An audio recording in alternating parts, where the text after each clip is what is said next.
Vrede, vrede, kinders van die Here, bloedgewasdes, van die Allerhoogste God in die hemele. Ons dank die Vader vir 'n kans, geleentheid soos dit, wat ons weer mekaar kan sien. Sy genade is meer as genoeg, as enige ding in hierdie lewe. En sonder sy genade kan alles maar te vergeefs is. So kinders van die Here, ek wil net 'n reminder uitstuur vir hulle wat u en vir my vertrap het. Maar ons vandag is nog dieselfde mens en 'n beter weergawe van ons verlede.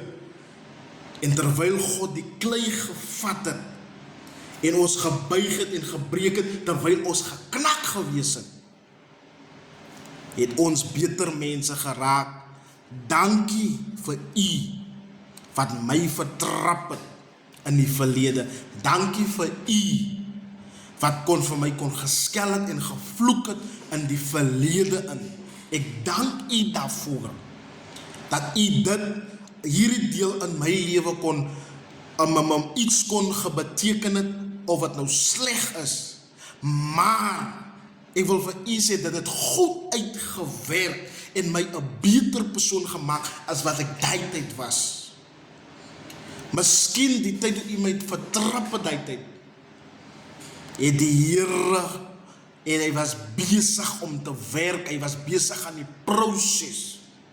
So vandag as u vir my vloek en try om vir my te vertrap, ek skud dit af. Ek skud dit af. Van dit raak my nie meer nie. Van ek beweeg nie meer uit my eie uit nie. Maar hy wat binne in my is groter as hy wat daar in die wêreld is. So wat ek doen, is nie vir myself nie. En wat ek sê, is nie uit my eie uit nie. Maar ek dank u, ek wil u net 'n reminder stuur. Ek dank u, dat u 'n so deel in my lewe kon gespeel het, om positiwiteit in my in te bring. 'n negatiewe ding wat u oor my gespreek het God gewerk vir 'n positiewe ding. Nou vanoggend wil ek u bemoedig. Mense wat jou sleg maak, mense wat jou swak maak, mense wat altyd praat van jou, wat nooit iets goed in jou sien nie. Vat die negatiewe ding en gee dit vir die Here, en hy sal jou omskep na 'n positiewe tyd. En hulle wat die negativiteite in jou geplaas het en oor jou gespreek het, en hulle sien jou vandag wie jy is, dan sal hulle koppe sak van dit wat God gedoen het. Kan niemand breek of afkraak of vat dit wat God gedoen het nie.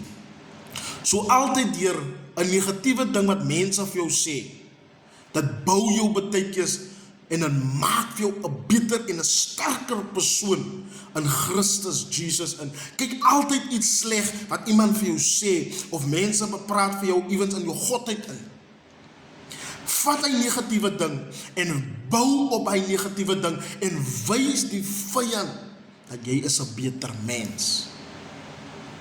Negatief verander God na positief toe. En ons beweeg vorentoe. Die Here seën.